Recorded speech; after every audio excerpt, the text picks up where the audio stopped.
Okay, so let's quickly recap. Facial nerve. These are its nuclei. Precisely. Then, within the cranial cavity, it has to leave the cranial cavity. It goes towards internal acoustic nerves.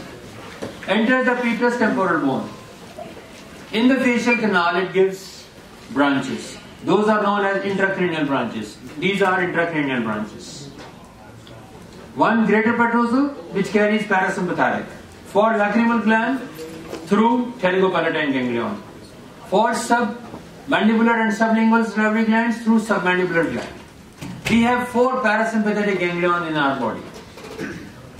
We have sympathetics and we have parasympathetics. So we are having 4. Out of these 4, you have learned 3. One was otic, one is pterygopalatine, and one is submandibular. The last one will be otic, ciliary, and that you will be learning with the eye. When you will be learning about the third nerve, oculomotor nerve. When you will be learning the sense of accommodation. So, in the cranial branches, one is the parasympathetic, and then we have a nerve stapedius, which Ahmed was telling us.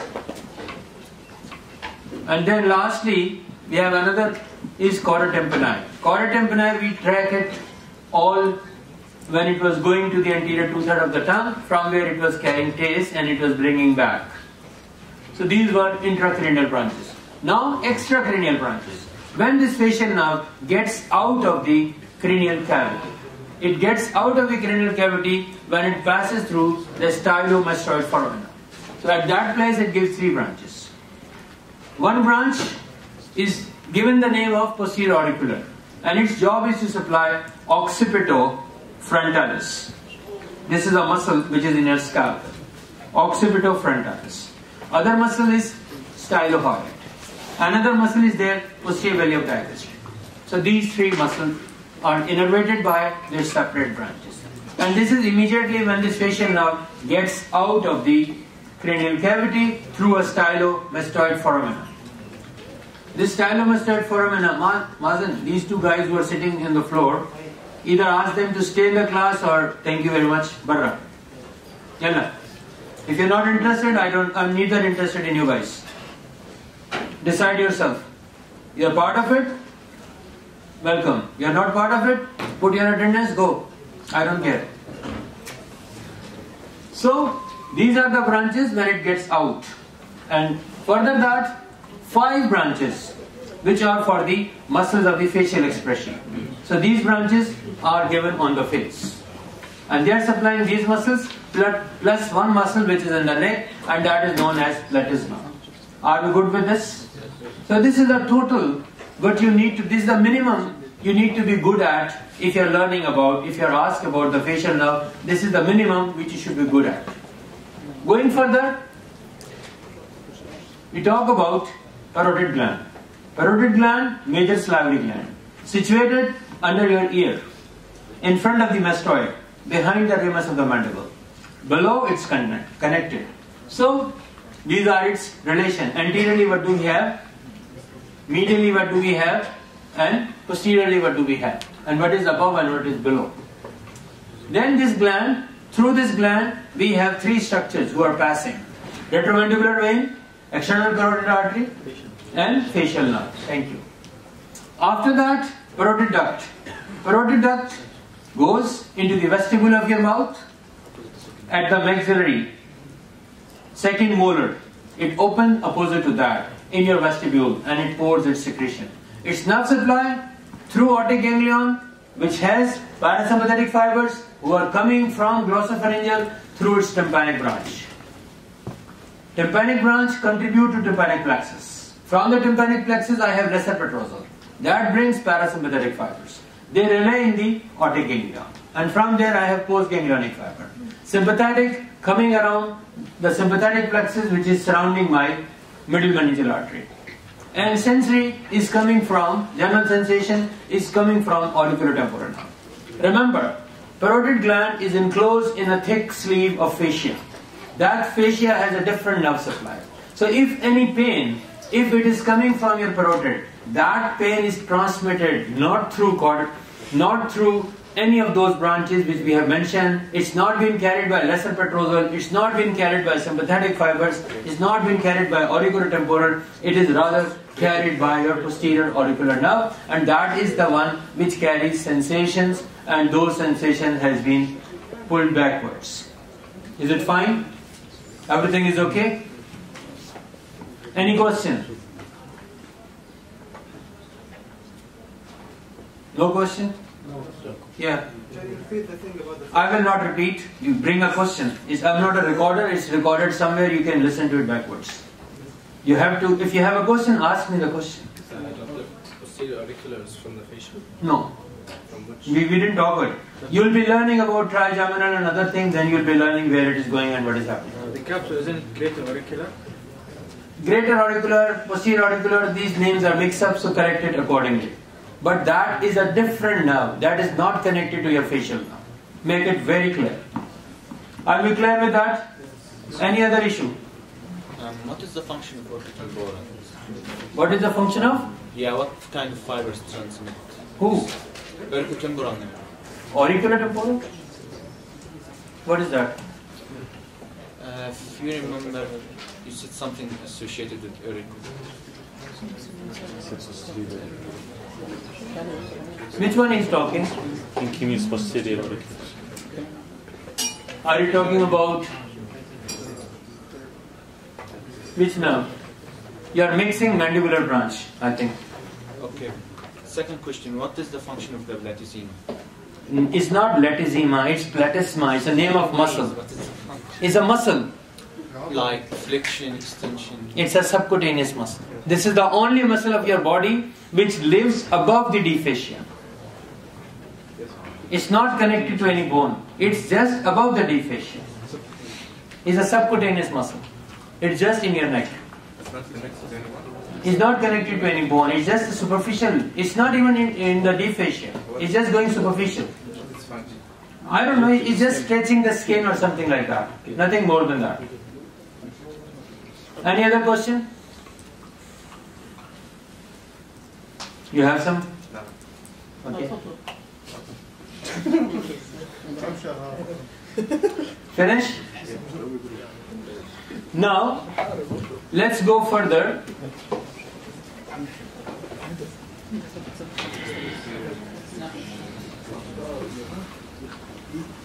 Yes, one thing is missing. That's very important. Guys, this table, the total learning from the head and neck development is directed towards this table. If you know this table, you can answer everything. And this table, if you miss it, if you ignore it, you'll be losing significant. Because it explains about, you have learned about maybe in CVP block about branchial arches. And Paul must have explained you first arch and second arch and third arch and fourth and fifth and sixth. So we have branchial apparatus which has arches, pouches and cleft. So now it explains by each arch, what is the name of this arch, what embryonic cartilage does it give, and what cartilage has come from there, but more important, what muscles are coming from this arch. Let's say the first arch. I have tensor tympani, and then muscle of mastication, mylohyoid, anterior belly of digastric, and tensor veli palatini. So these muscles has been derived from the first arch. And the nerve of the first arch is my mandibular nerve. So mandibular nerve is the only nerve who will be supplying these muscles. Facial coming from second arch. So this bone, these cartilages, and then these are those muscles which come from the same arch. So their nerve should be facial. And this vice versa, you can fix it here. And this table, if you are ignoring this table, you will be ignoring a big learning. And you will be missing some good questions out of your context. And that is the main slide which should be very clear in your minds. Are we clear about this? Sure. So be good with this slide. Now going further,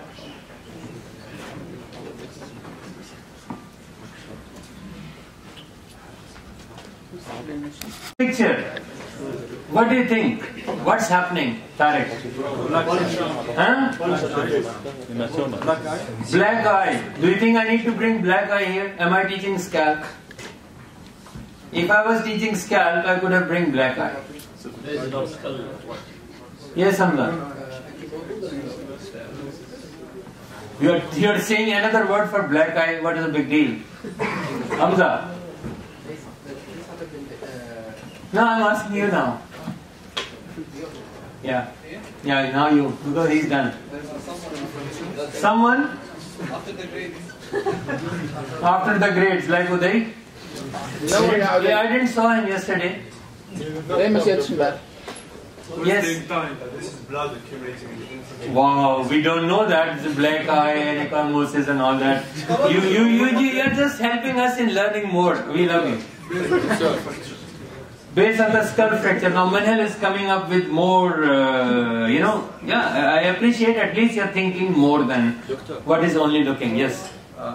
Can I come at the picture? No, don't go. He will run away then. He's in ICU, but I'm scared he will run away. I just want to point to the... No, we will do it. I have this picture afterwards. So keep thinking, and it's not syphilis, okay? You have seen the nose and now you're thinking every syphilis is with that. So, my objective for today's learning, and that is all about the infratemporal fossa. That's my topic and these are my objectives. So you'll be learning about these things, and infratemporal fossa, as I said before, it is the ultimate of your head and neck. Once it is done, think 3/4 is finished.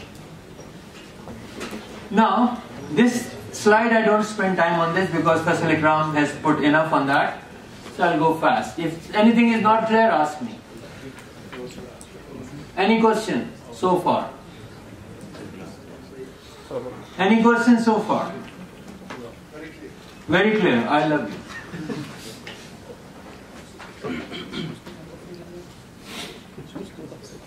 Now, mandible, which makes my lower jaw. I'll put 2 words on that. This is your mandible, and this is after 100 years, when you're old. Same? Fine. No comments. So this part of the mandible, we call the head. Another word for that, condylar process. This part is the ramus of the mandible. This is the angle of the mandible. Body. Now this is exactly the head. And this is, after head what comes? Neck. Thank you. And this should be, this is condylar, so this should be coronoid. Don't say depical. Now this place, just in front, below the head, over the neck, we have a name for that. We call it pterygoid phobia. Because something pterygoid is attached here. So we call it pterygoid phobia, a fossa, a depression, a pit for someone. So we call it pterygoid phobia. And now this notch has a name. Mandibular notch. It's in the mandible. The notch is in the mandible, so we call it mandibular notch. And now, can you see this process which is being projecting upwards? We have a name for that. It's like a tongue. We call it lingula. And there's an opening here. This opening, we call it, this is a foramen, thank you. So things are entering or leaving. So this is in the mandible. Easy, we call it mandibular foramen. Can you see there's a line going? This line is for a muscle attachment. This line is for a muscle attachment. So we call it Myeloid line. Myeloid line.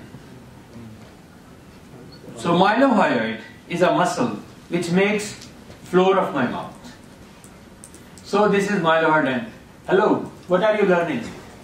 Are you watching some show? No, not you. In Yemen. What is happening? New missile? New Sarukh?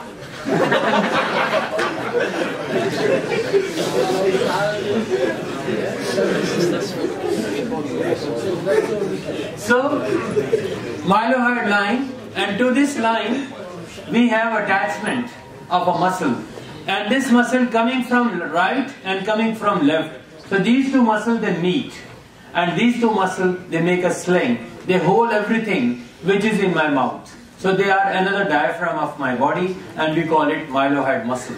This is the one which makes under your chin. When we are big, it hangs down. We grow like a pigeon. So now, below to this line, we have an area.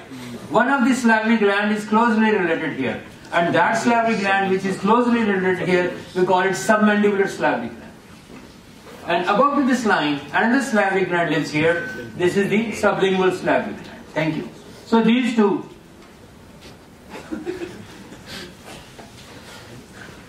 So now the place where my tooth has been plugged into my mandible, that place is given the name of alveolar process. Before they call it dental process.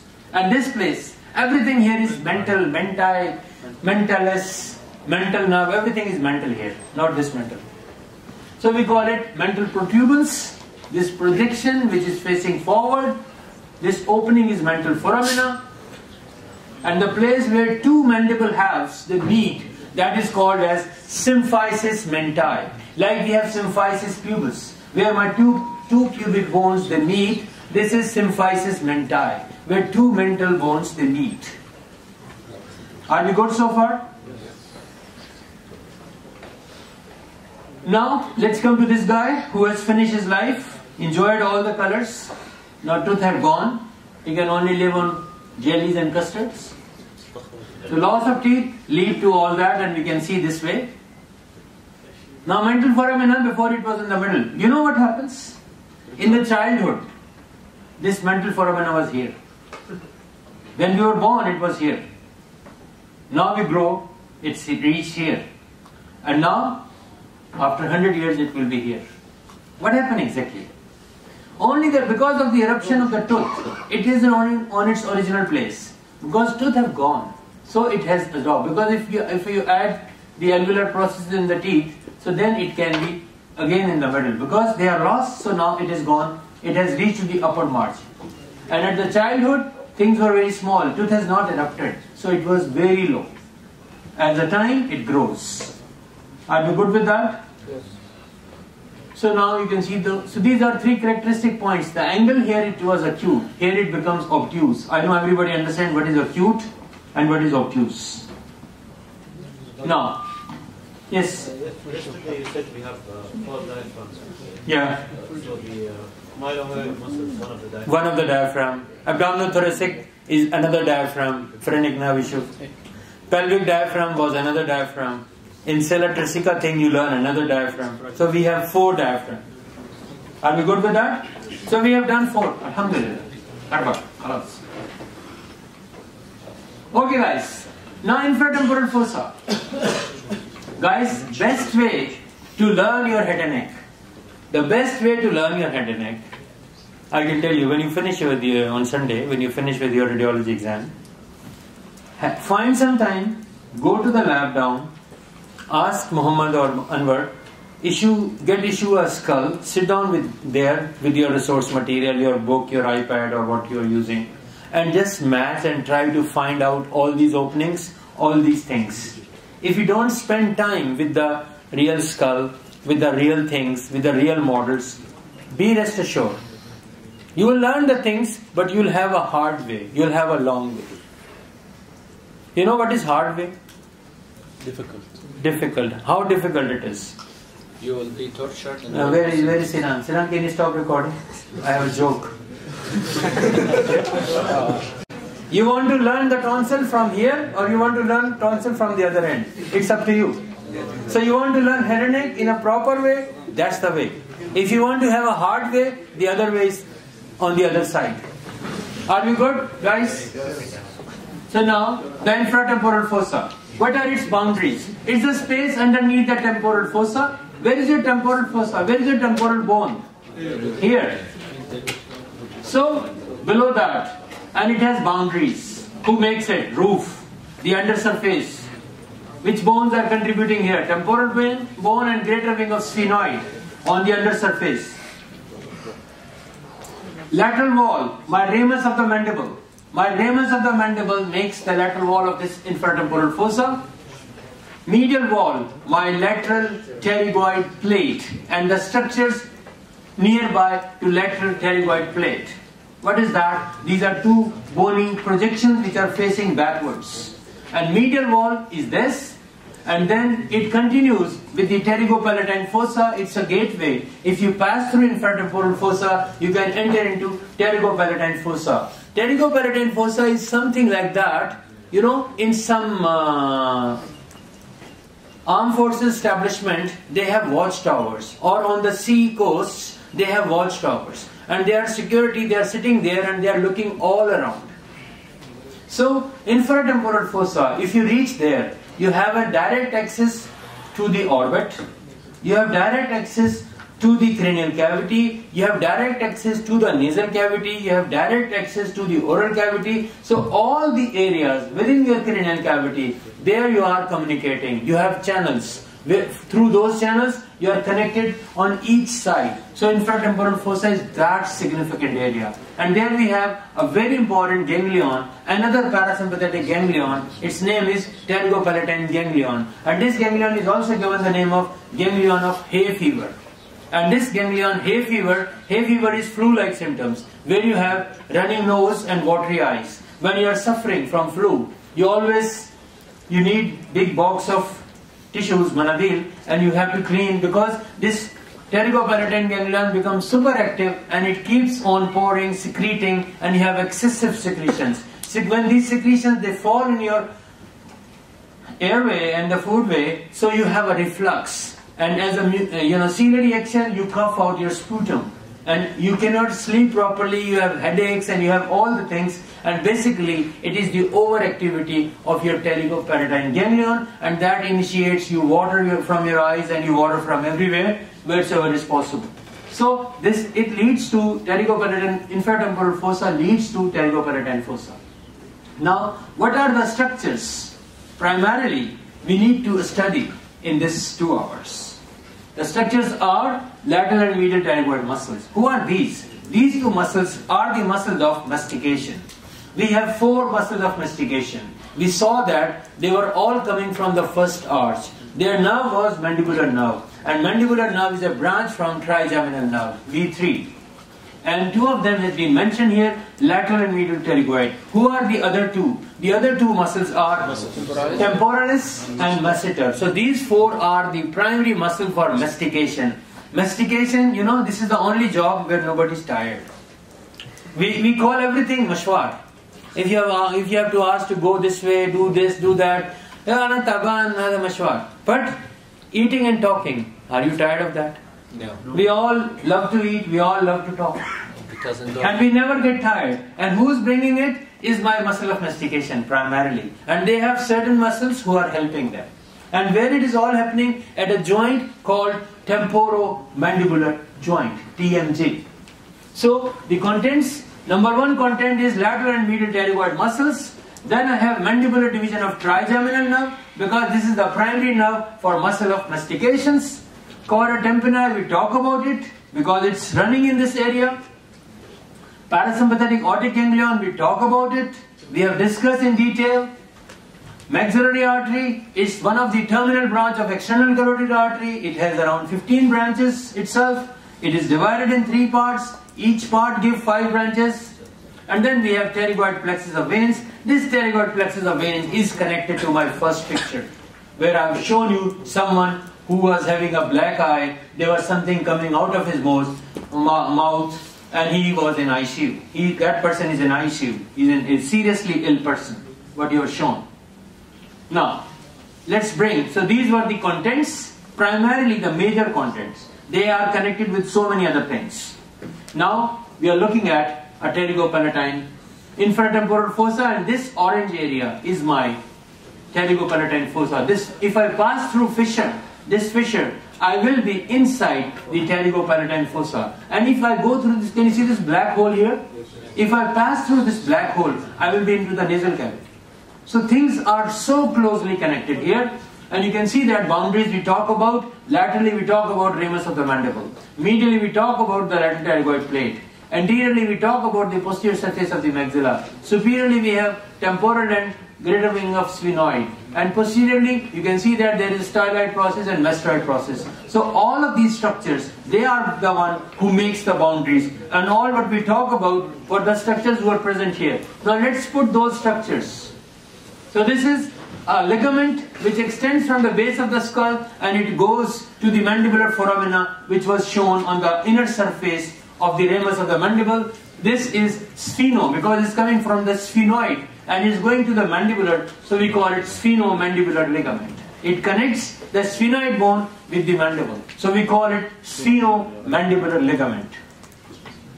Now, a ligament which extends from my styloid process and is going to the angle of the mandible, we should call it stylomandibular ligament. Things are easy, only you need to, they're small, that's the problem. So, we have stylomandibular ligament. Going further, now I'm showing you a muscle which is inside the ramus of the mandible. Remember, we have two plates. One is lateral pterygoid plate, one is medial pterygoid plate. Nothing is attached to the lateral pterygoid plate. Everything is attached to the medial pterygoid plate. On its medial surface, I have medial pterygoid muscle. On its lateral surface, I have lateral pterygoid muscle. But lateral pterygoid plate, there is nothing attached there. Are we clear?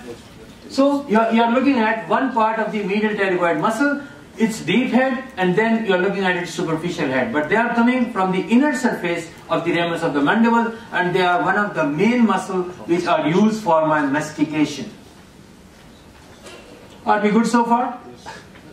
Now this is my lateral pterygoid. It has two heads.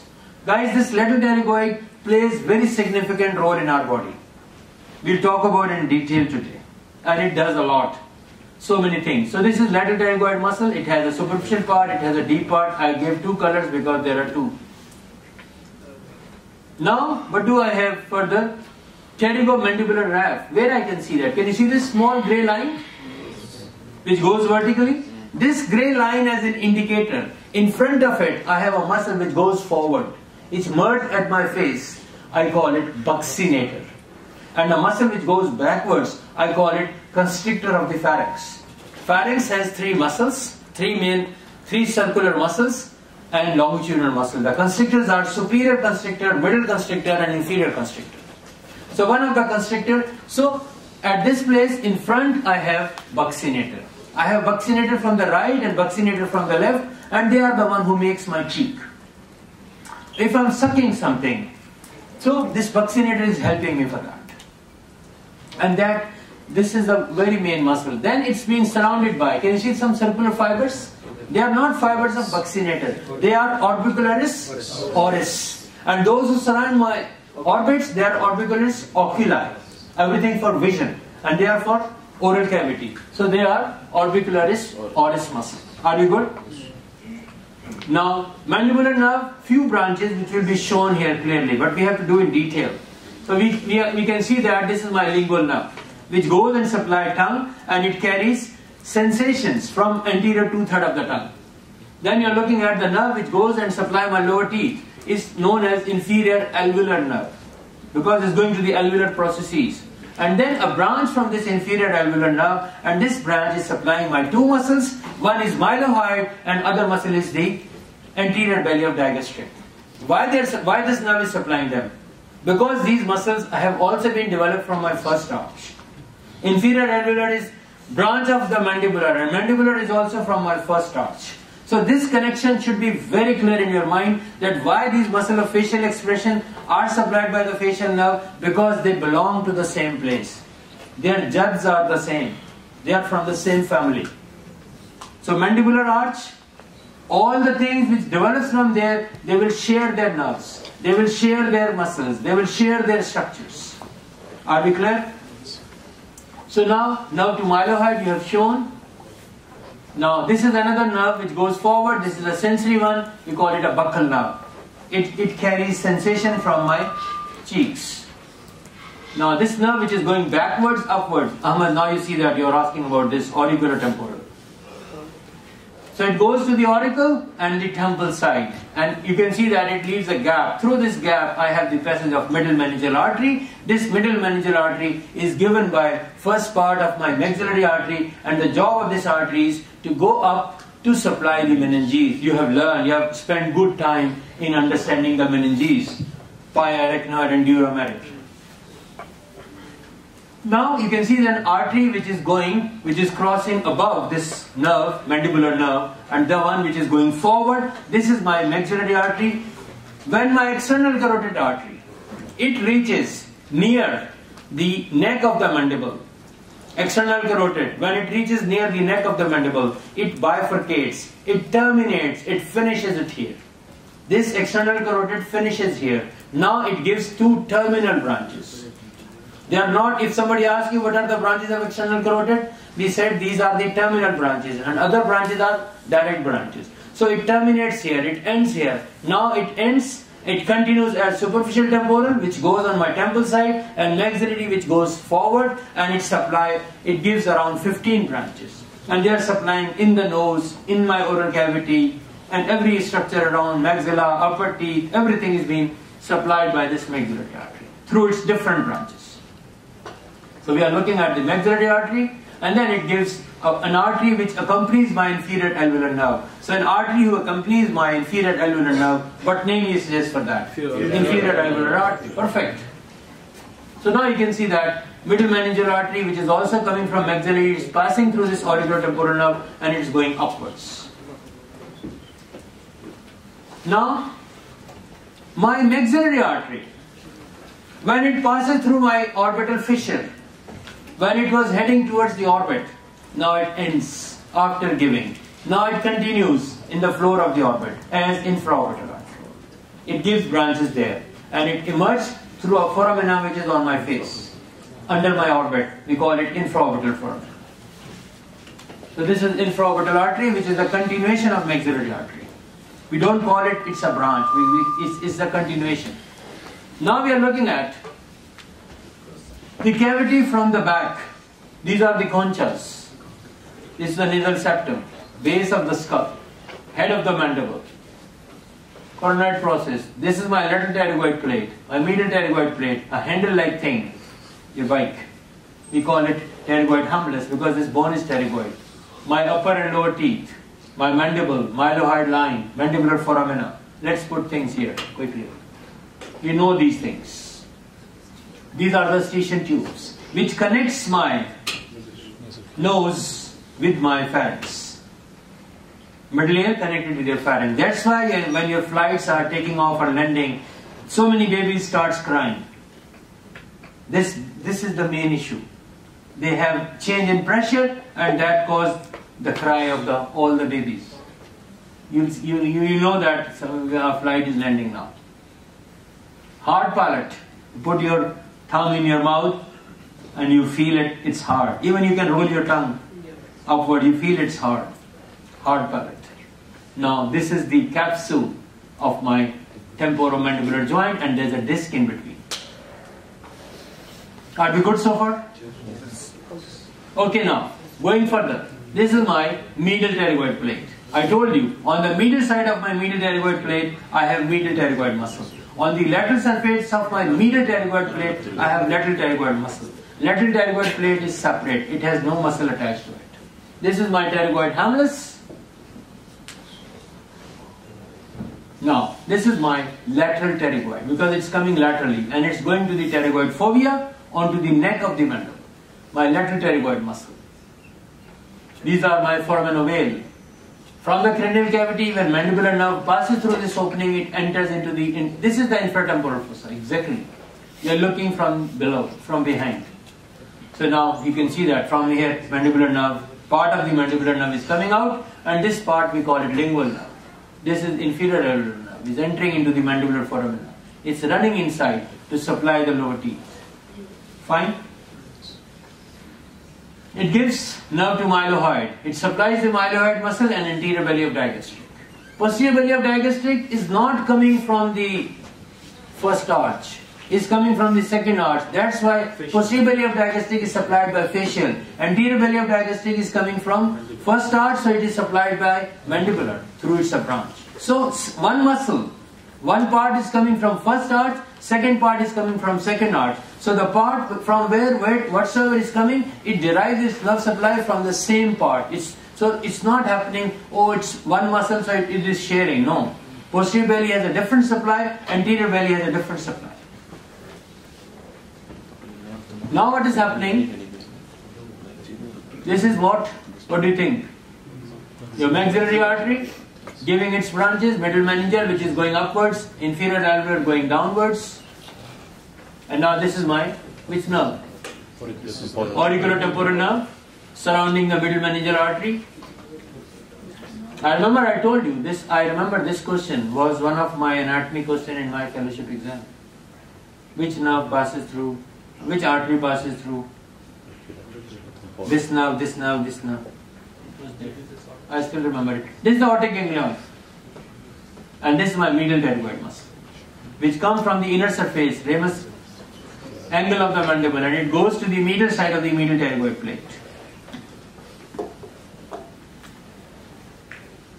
And now these two muscles which I am showing you here, they are connected with the soft palate. I am not talking about those. Now, tensor malleoli palatini and tensor tympani. So they are connected with but these two muscles are also coming from the first arch.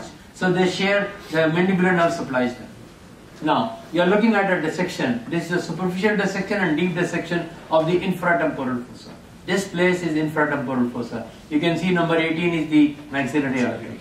And this number 15 is the mandibular nerve. Now we have removed this, and now you can see that it's more clearer. You can see the main trunk of the mandibular nerve, and you can see its inferior alveolar branch and lingual, and then there are further things are being appearing here, and you can see this number 4 is my auriculotemporal, which is going backwards, and you can see even middle meningeal artery which is passing through it. This is a real thing, and you can see the inferior alveolar nerve. It runs in the body of the mandible, and it has to supply all the lower teeth. You can see the facial artery. Number 8 is facial artery. Are we good so far? Now this was the space, and these are the labels of those same pictures. Now, temporomandibular joint, the joint which we use a lot because we are doing what? Talking or eating, mostly. So it's a synovial type of joint, but it's a modified synovial. It's not a classic synovial, because we learned that 100 years back when you are in foundation. Remember that time? When you are not even crawling, you are just newborns. That time somebody must have taught you the synovial joints. And that time you were told hyaline cartilage was lining your bony surfaces. So that was the era. But now this joint does not follow that. How it's not following that? That's why we say, let's see. Articulating surface lined by fibrocartilage rather than hyaline. That's why it's a modified synovial. It contains intra-articular fibular disc. So disc is provided because we are using it a lot. We are provided only disc at 3 places. What are these 3 places? Vertebra, thank you Manhal. The knee and temporomandibular. Bashir is putting in between nose. Bashir, you are using your nose a lot? Catching food? Are we clear? So, the disc where we have more friction, more activity. On your knee you have more activity. You are jumping, dancing, walking, whatsoever you like to do, it's your choice. You are talking and eating. Razwan Bakery, we do this a lot.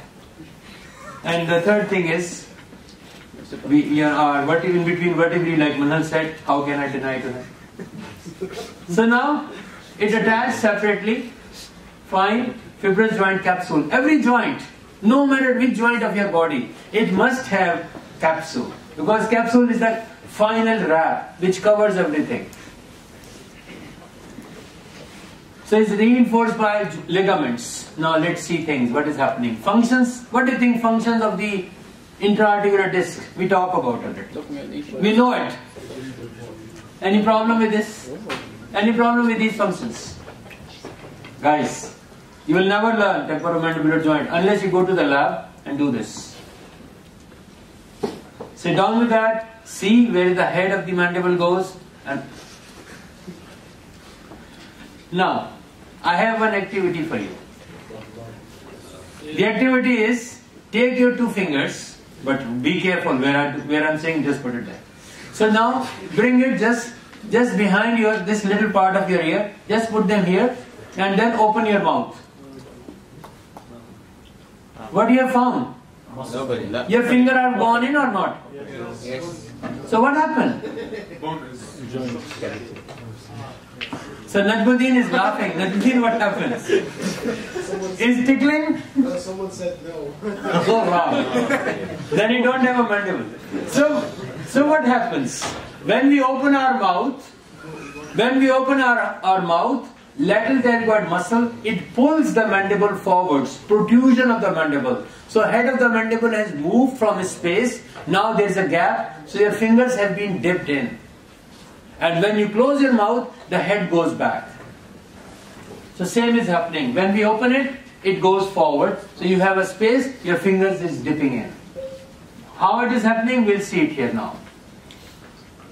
So now this is the capsule and the disc of my temporomandibular joint. Can we all see that? These are my lateral pterygoid muscle. And then now this is my temporalis. Do you all agree? Thank you. This is my masseter. Now we are looking at lateral pterygoid and medial pterygoid. Lateral pterygoid only, medial pterygoid only, and we can see from the back. And this is the schematic version of the same stuff. And you are looking from here. This is the view. And this is my temporalis and masseter. Here masseter is cut to show you how exactly the lower fibers of temporalis are covering this arch, this raised part of the mandible. And then it's the masseter. And you can see that how this temporalis and how this masseter is connected to the zygomatic arch superiorly. Are we clear so far? Now, same thing, another drawing. Now, this is my temporomandibular joint, head of the mandible. And this is the undersurface. And this is a disc. And anteriorly and posteriorly is attached. Now, let's put the ligaments. When somebody asks you, what is a joint? You say, this is the temporomandibular joint, atypical synovial. Why atypical synovial? Because fibrocartilage, there is a disc. Then the next question is always, name the ligaments of this temporomandibular joint. So ligaments are, you have a lateral ligament and you have a capsule. These are main ligaments. And two assisting, sphenomandibular and stylomandibular. So if somebody asks you what are the ligaments, name the ligaments of temporomandibular joint, you can say that there are 4 ligaments, 2 are immediate and 2 are just assisting. So immediate are lateral ligament and then capsule, joint capsule, and those who are assisting, sphenomandibular and stylomandibular. Are we clear? Now you can see the movements. This is the normal resting position.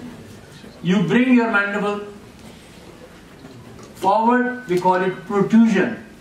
When you bring it back, retraction. You open or close it. So depression and elevation. So these are the movements which are possible. The closed position of the mouth, retracted and elevated. Retracted and elevated. Protrusion is forward. And depression, you are opening your mouth. So these are 3 main movements. Then we have another movement. You all do it. Side to side. Thank you. Now, the movements, who does it? So elevation done by these, retraction done by these, protection done by these, depression, guys, you know that. I love to ask functions of the muscles. So be careful. Like a miskin. Remember, nerve supply and actions. I'm telling you, don't cry after. So now, this is the complete cycle. From opening of your mouth to closing of your mouth. You have done it. You have seen it. When you open, it moves downwards, it goes forward. So that's why your finger was dipping in. So this red point has been moved. First there was the activity, then it goes forward. And once you're closing it, it's upward and then it's going backward. So you get a click. So this is the whole thing we don't appreciate. How many times you open and close your mouth? Did you notice this? But this is all happened. This is a complete cycle. Now mastication, this is physiology. I'm not putting time in that. Phases, blah blah. You have done in GI. Remember GI? 50 years back. Let's come. Opening and closing. We are more concerned with that. See that. You want to open, so there is a rotatory movement. And then you are bringing it forward. So, which muscle should be acting? Lateral pterygoid. Pulls mandible forwards. Protrusion. And downward depression, rotation at the, so it's been opening of your mouth. This is the axis where this movement is occurring. Are we clear so far? Yes. So we have seen the main action of lateral pterygoid. Now this is the joint capsule. Now elevation, what do you think, who should be doing it? And there are other muscles. So medial pterygoid, temporalis, masseter, they will pull the mandible upwards. So they are helping me in closing the mouth. Now we can see very closely at the joint capsule. The capsule is shown and the disc is being shown. And these structures, styloid process, mastoid, head of the mandible, neck of the mandible, coronoid process, and this is the undersurface. And this is my lateral pterygoid muscle. Are we good so far?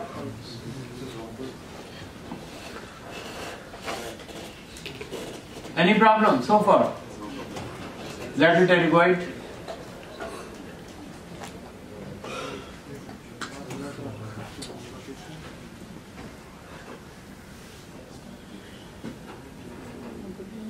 So this is the upper cavity.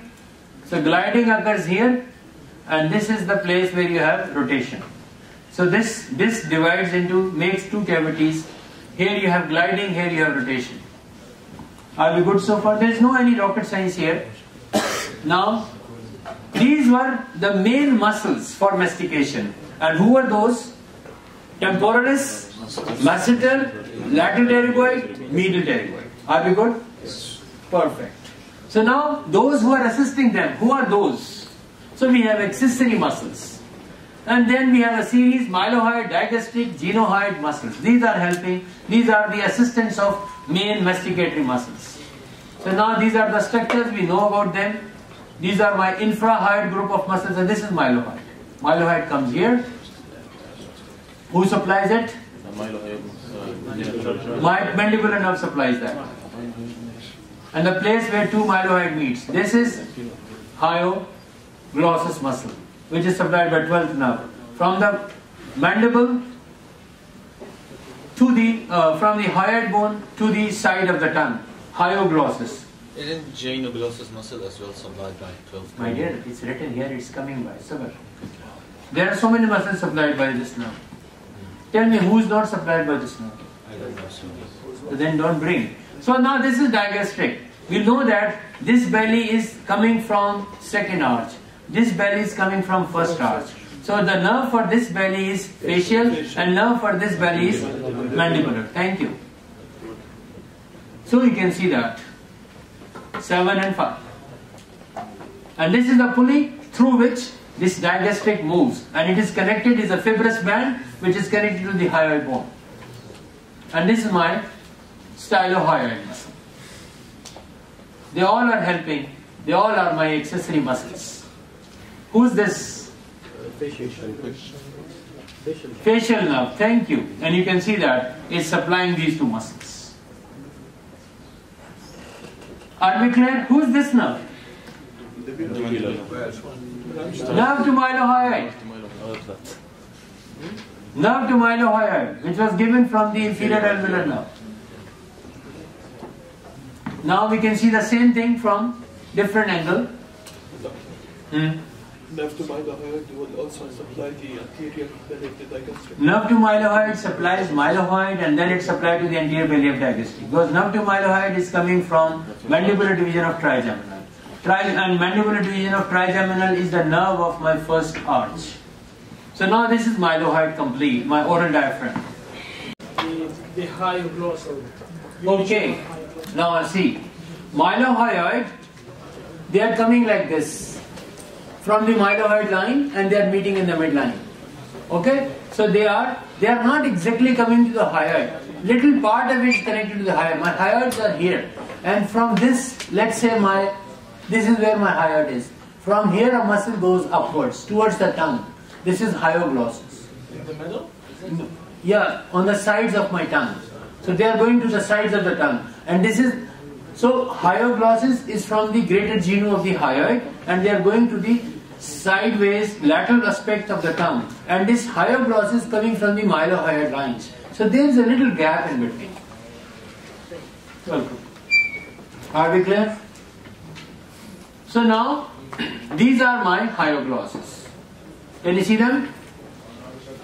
And now this is my digastric. You can see the anterior belly, you can see the posterior belly, and they are going under a sling. And this is my stylohyoid. Never think stylohyoid protects this digastric. Digastric has its own sling, which controls it, so it should stay where it has to be. Now these are the muscles which are going backwards, and these are omohyoid. You'll be learning these omohyoid muscles when you'll be learning about the triangles of the neck. And this omohyoid, if you remember, in MSK, you remember in MSK we talk about omohyoid? That was connected to your scapula. Long time, 50 years back, in Zaman. So now we are looking at the same thing, accessory muscle, from another angle. Now just see, this is my mylohyoid muscle. Why you are pinching him? This is for you. You are asking about this dude. This is my genohyoid muscle. So we have mylohyoid and genohyoid. Why we call it genohyoid? Huh? Maybe Because of the mandible is called the genosis. There are two processes on the inner aspect of the mandible, and they are known as geni tubercle. Geni tubercles are 4 in number. 2 for genohyoid and 2 for genoglossus. Genoglossus is a muscle for tongue, and genohyoid are 2 muscles which are coming from the mandible and they are going to hyoid. So they are called genohyoid. And genoglossus are from the genu towards the tongue. So they are genoglossus. Any muscle who ends with glossus is for tongue. Genoglossus, hyoglossus, palatoglossus, styloglossus. So these are your muscles for the tongue. Stylopharyngeus, palatopharyngeus, these are the muscles for the pharynx. Make sense? So the last word is indicating that where they have to be. So now these are the genial tubercles, and from the genial tubercle to the hyoid bone I have genohyoid muscles. And now on the sideways we are looking at the hyoglossus. And which nerve this should be? This is lingual. Guess, lingual or something else? Lingual. It should be lingual. Let's see. Let's put the guess here. Lingual. Good. Mashallah. So now, guys, a key point. A key point. When a dentist is extracting your last molar tooth, lingual nerve goes so close to that. There are significant chances that during extraction of your last molar tooth, your dentist can cause a damage to your lingual nerve. So it has been seen after dental extraction, and especially if she is working for your wisdom, there is a chance he or she may damage your lingual nerve. So you have to be very careful. So lingual nerve is at risk at the tooth extraction time, and what a tooth extraction, the last molar. And there is my inferior alveolar, which is going to the mandibular foramina to supply these lower teeth. And then I'll be showing you the inferior alveolar artery. There is inferior alveolar. There is a mylohyoid artery. There is a mylohyoid nerve. Are we good? Yes. Now, movements of the mandible. This is too much. I'm not going into these details. Now, muscles of the mastication again. 4 principal muscles of the mastication. Let's summarize what we learned so far. 4 muscles: lateral medial pterygoid, temporalis, and masseter. I hope we know about them. Any question? Perfect. So they are in the infratemporal fossa, and masseter is outside. Are we good? Yes. Then all of them are supplied by B3. Mandibular nerve. Because, now you know the because. Because they develop, they belong to the same family. Let's say if this is the Mimi, so they all are the Mimis. Got it? So they belong to the same Kabila, they belong to the same family. So they have the same connection. Now the ancillary or accessory muscle of the mastication, we learn about digastric, mylohyoid, genohyoid. Now they have the different supply. Digastric, anterior belly, mandibular, posterior belly, facial. Mylohyoid is by mandibular. And genohyoid, fibers from C1. Be careful, don't put hypoglossal here. C1, cervical plexus. Answer cervical. Yes, that is giving it. Genohyoid. See it again. And that explains when hypoglossal is damaged, still there is some deviation on the opposite side of the tongue. You have learned in the brain that if left is damaged, you have right deviation, but this law is reversed because the nerve supply for him is different. And that differentiates this discrimination. So now muscle of mastication continued. 4 principal muscles, we talk about those. I think this is a duplication. Now, what they do, guys, actions. Actions are important. Actions. Masseter, does it do something in elevation? Protection, retraction, side to side. Side to side, what happens? Opposite muscles are active. One temporalis and then here masseter. If here masseter, there temporalis. So masseter helps me maximally for elevation. So it has a prime role for elevation, little role for protection, little role for retraction, little role for side to side. Now temporalis, maximum for elevation. Now bilateral, retraction. So if this is affected, the other one is working. And it has a role, but it has nothing for protection. Temporalis. Medial pterygoid, 3+ for elevation, 3+ for protection, and 2+ for side to side. And lateral pterygoid, 3+ for depression, 2+ for protrusion, and 2+ for side to side. This should be very good with you guys. Imprint. When they are working side to side, does this result in elevation? No. Side to side, it's already in its position. When you're doing side to side, your mandible stays where it is. So opposite side, if here temporal is working, here masseter is working. So they are assisting each other. So they can bring, wiggly movement on this axis. Okay. So now action of the ancillary muscles, what they are doing, mylohyoid, what is doing is lifting, digastric. So what they do, they are depressing mandible, jaw opens when the hyoid bone is fixed. How we fix the hyoid bone? Sinan. How we fix the hyoid bone? Abdul Rahman.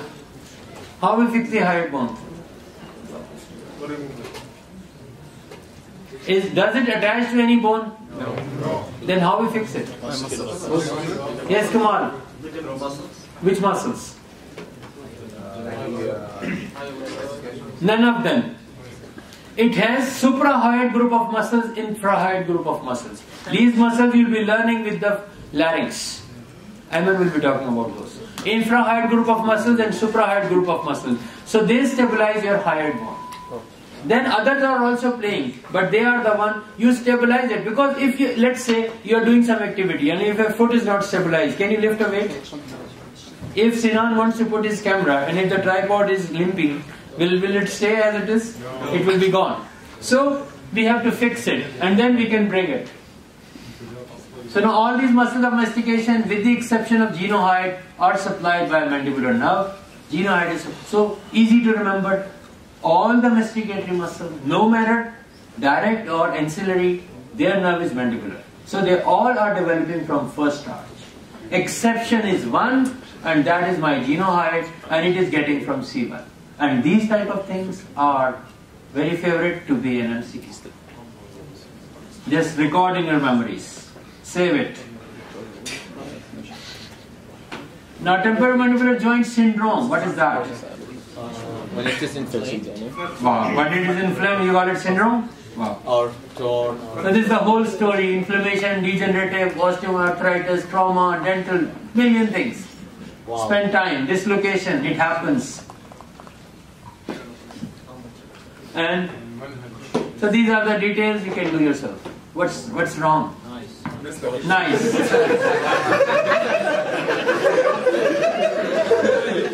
I voted for that purpose. What is this? It has an answer to it. When you have real pain, yeah, thank you. When you have real pain, this is the best exercise. You smile, your pain will go down. TMJ, temporomandibular joint, if it's very painful, you smile, your pain will be reduced. So smiles are not only helping you, but helping others as well. And you can see it. So, zibda of your temporomandibular joint is this. Khalas? This is, if you know this slide, you have learned these 6 slides which has just came before. Only study this slide. Khalas. If you can reproduce it, you know everything. Easy? Now, blood supply. Now going, so we were talking about temporomandibular joint. Now I'm talking about maxillary artery. But before, let's talk about blood supply. Maxillary and mandibular teeth and the gums. So which artery supplies my upper teeth and lower teeth? So now this is labels, we know it. I don't want to put time for that. Now this is my external carotid artery. We all know external carotid is coming from common carotid. So it gives so many branches, but we are concerned with this terminal branch which is maxillary and it is going towards this pterygopalatine fossa. And this one is my maxillary. Who's this? Superficial temporal, STA. And now this maxillary continues. It runs in the floor of the orbit. Now we change its name to infraorbital artery because it runs under the orbit. There's a canal. So number 2 is my infraorbital artery. And it comes out of the infraorbital foramina on the face under my eye. So this number 3 is my infraorbital foramina. So it exits at this place. Can you see it's going inside? Can you see someone is going inwards? Towards my nose. Nasopalatine or sphenopalatine? Number 4. We may call it spheno, we may call it naso. Same thing. Same word has 2 meanings. Spheno or naso. 2 nasal cavity. Through sphenopalatine or nasopalatine foramina. Whatsoever is convenient to you, use that. Sinjab. What are you doing? Controlling al-Faisal? Who's coming, who's leaving? So now you can see that it's going inwards. Are we good so far? Now, this one is entering and supplying my upper tooth, my maxillary teeth. And it is not supplying everywhere, the posterior teeth. What should I call it? Posterior? Are they superior? Yes. Are they superior? Yes. Posterior, superior, alveolar nerve. Can I say that? Yes. Posterior, because we have inferior alveolar nerve. So now, this is artery, so thank you. So I should call it posterior superior alveolar artery. Make sense? Because since morning I'm talking nerve, so it comes to my mind. So now, from my infraorbital artery, I have my middle and anterior superior alveolar, middle superior alveolar artery. And from there I have anterior superior alveolar artery. Are we good? Yes. So my upper teeth, there are 3 arteries who's supplying them. My maxillary teeth, no matter incisives or canines or premolars or molars, all my teeth which makes my upper jaw, the anterior group, they are supplied by infraorbital through anterior superior alveolar. The middle ones, middle superior alveolar. The posterior one, posterior superior alveolar. So only the posterior superior alveolars. Direct admission. There is a dog outside.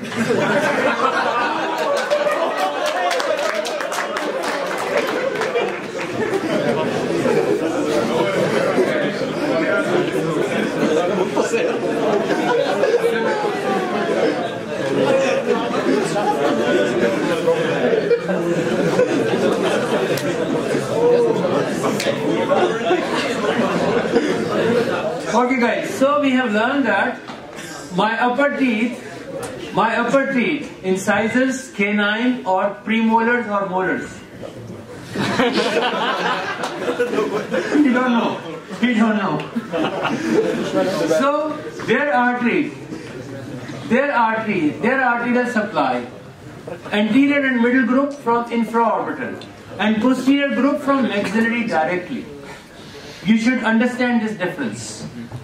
But they are indirectly supplied by maxillary, but because they are maxillary teeth, Tariq, they all are maxillary teeth, but the posterior group have a direct branch from maxillary artery, and middle and anterior teeth, their arterial supply is coming from its infraorbital branch.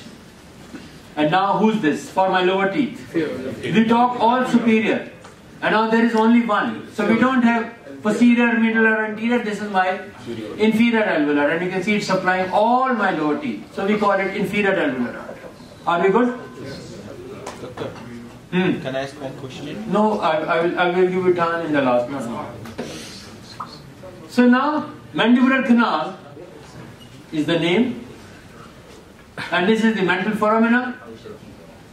So it comes out also, and it supplies mentalis muscle and the skin and the subcutaneous tissue, which is here at above my chin. So everything is mentalis. Hamza, what's happening? Why are you fighting? What he is asking, give him. Cause.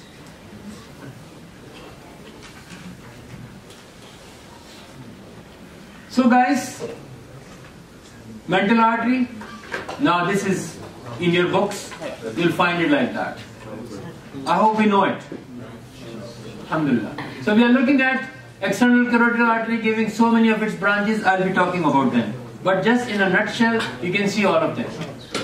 Now let's talk about nerve supply of the maxilla and mandibular teeth. How the nerves, trust me, the same pattern. Just change the name from artery to nerve. See what happens. Who's this? Yes. Really? Trigeminal. It gives ophthalmic for my eye. Even it gives maxillary. Leave my cranial cavity through foramen rotundum. Enters into the orbit. And then pterygopalatine fossa is this place. And from the pterygopalatine fossa it runs in the infraorbital canal. So infraorbital canal shares infraorbital artery which was coming from maxillary artery, and maxillary nerve continues as infraorbital nerve. It also runs in the infraorbital canal. So now infraorbital nerve, it comes out through infraorbital foramina under my orbit. So you can see that a branch goes to the nasal side. What name? Suggest the name for that. Now we call it nasopalatine. Previously we were calling it sphenopalatine, just to differentiate. So we don't mix two. But it has the same meaning. Are we good? So this is the opening for that. Sphenopalatine foramina. Now this is the pterygopalatine ganglion. Guys, these are really key slides. And if you pay attention, trust me, you need not to spend time on learning these things. So this is pterygopalatine ganglion. And from here, I have branches which are going down through greater and lesser palatine canals, and they have to go down in my hard palate and soft palate area because I have hundreds and thousands of minor salivary glands. So their parasympathetic is running through this greater and lesser palatine nerves. So greater and lesser palatine nerves, they are emerging from my pterygopalatine ganglion, and they all have parasite. So now this is my, what suggests the name? Posterior, superior, alveolar. Yeah, very good. You guys are mashallah smart, shatar. Middle superior alveolar and anterior superior alveolar. Are we good?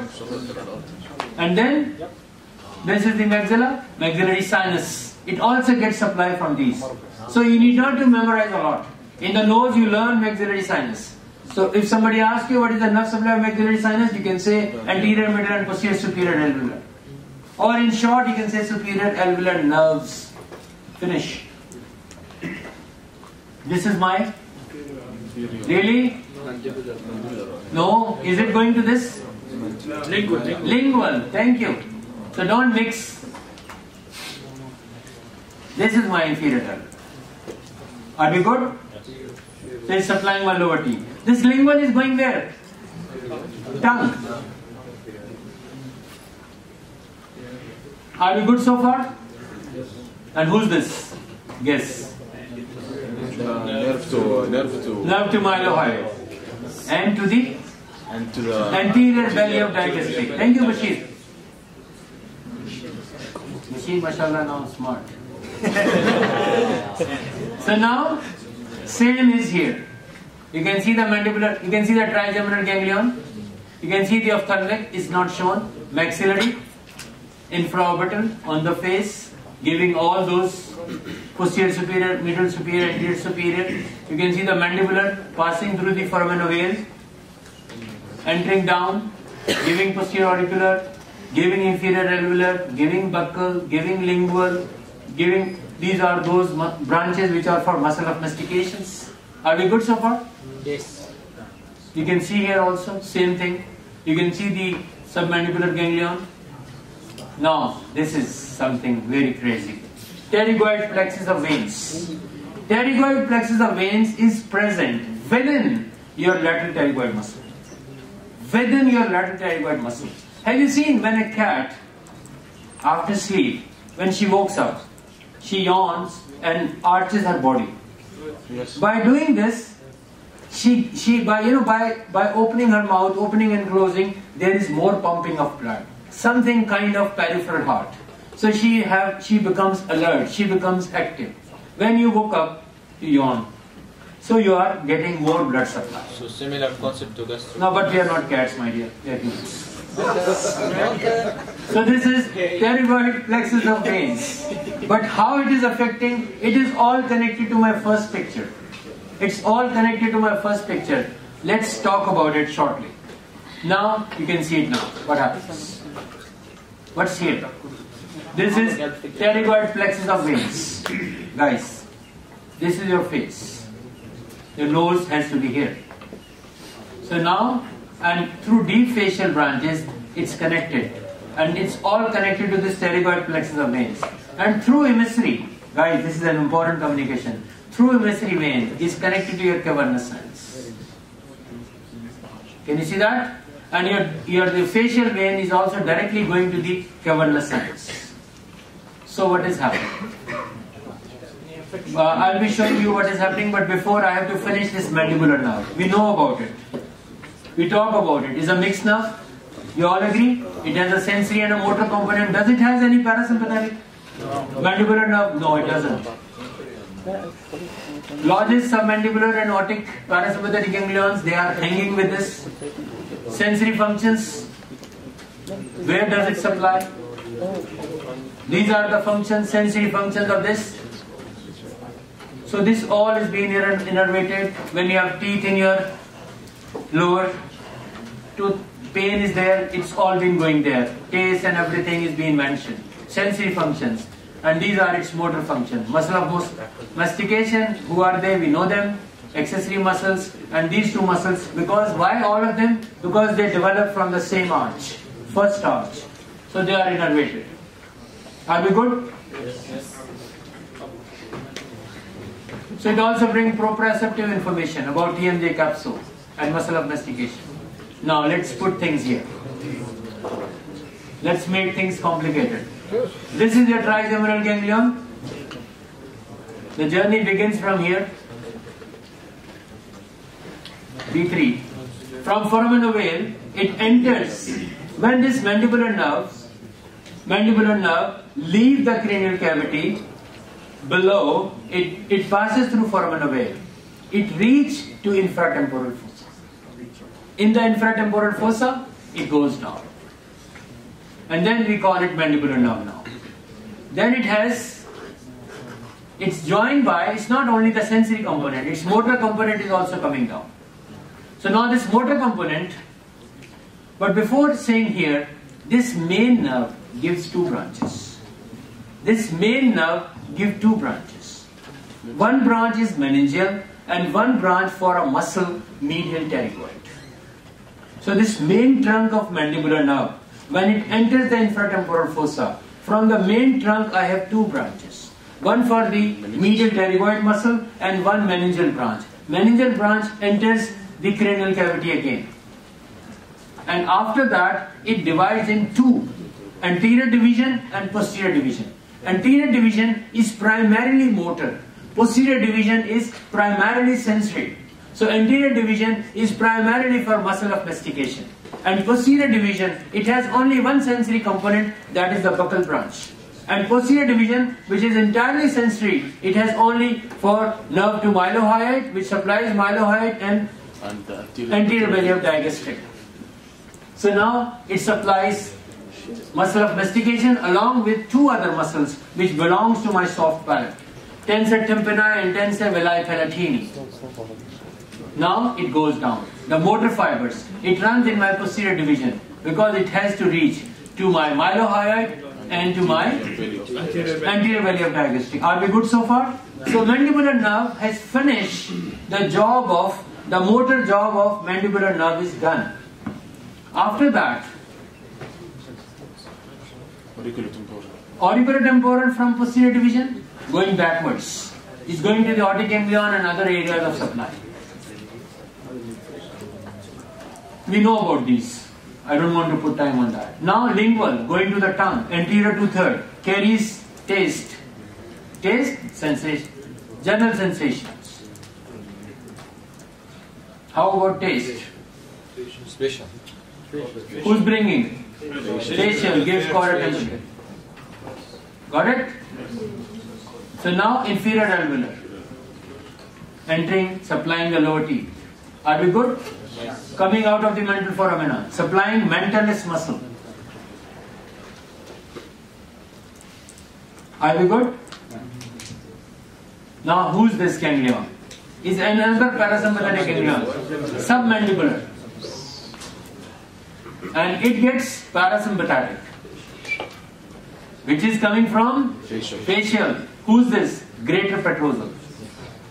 And it gives postganglionic fiber to sublingual and submandibular salivary glands. This is my aortic, glossopharyngeal, tympanic branch, Yusuf. Tympanic branch, tympanic plexus, lesser petrosal to my parotid. So we know all this. Are we good? Now, we all know about this trigeminal ganglion. Lingual nerve going for my tongue. This is my chorda tympani which joins with this one. It carries taste. This is my inferior alveolar. Why am I bringing it here? This is my entering into my this area. Who's this? Who's this muscle? Stapedius. Thank you. And this is what? Aortic ganglion. Now, a dentist. She want to do some procedure. So what should she block? Inferior alveolar.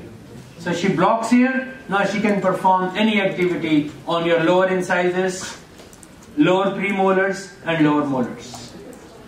The molars, premolars and incisors, mandibular molars, mandibular incisors and mandibular premolars. So she blocks here, she can perform all what she needs to do. Are we good? So this is all about mandibular nerve. The mental branch, does it supply the upper? Mental is no, here it also is upper lip also. So this is the whole process of block. Now, this guy is suffering from what? Guess. Tumor? No tumor, my dear. Cavernous sinus thrombosis. What happened? This area is the danger area of your face. Any inflammation, anything you fiddle around, it may traverse backward. Through the deep facials. It may enter to the this pterygoid plexus of veins, it enters into the cavernous sinus. And lateral wall of the cavernous sinus, you have so many important structures which are running here. And this is this. Now he presents with this. This is the cavernous sinus thrombosis. Person should be in ICU, very bad, severe condition. May lose his vision, may lose a lot. Yes? I noticed some swelling over here. Yeah, because everything is affected. How many nerves are going through the lateral wall of cavernous sinus? You have everything there. You have arteries there. You know, this was the most easy picture, most like humanly possible. Otherwise, all pictures were weird. When I was selecting about the pictures, that what is like, you know, when you show some bad pictures, it doesn't give a good impression. So now this danger area, be careful with that. Otherwise, you fiddle here for a small pimple. We love breaking our pimples, but this can happen. You have seen it. Now, mandibular nerve. We talk about it. Let's revise. Main trunk, meningeal and nerve to medial pterygoid. Anterior division. Fore muscle of mastication. Buccal branch. Posterior division. Auriculotemporal, lingual, inferior alveolar, nerve to malleolar, antivalley of digastric. Now, arteries. Common carotid. What happens? External and internal carotids. External carotid gives superior thyroid, lingual, facial, occipital, posterior auricular, ascending pharyngeal, superficial temporal, and maxillary. These are the branches from external carotid. You should be knowing it. This is something zubda for the external carotid. Now maxillary. Let's take it. Some of those branches. Given maxillary artery crossed by lateral pterygoid muscle. Maxillary artery is crossed by lateral pterygoid muscle. When it crosses it, the part before it is the first part, the part under it is the second part, and part after it is the third part. So first part gives 5 branches, second part gives 5 branches, third part gives 5 branches. Branches from the first part, they go into the bony openings, foraminas. The branches from second part, they go to the soft tissue.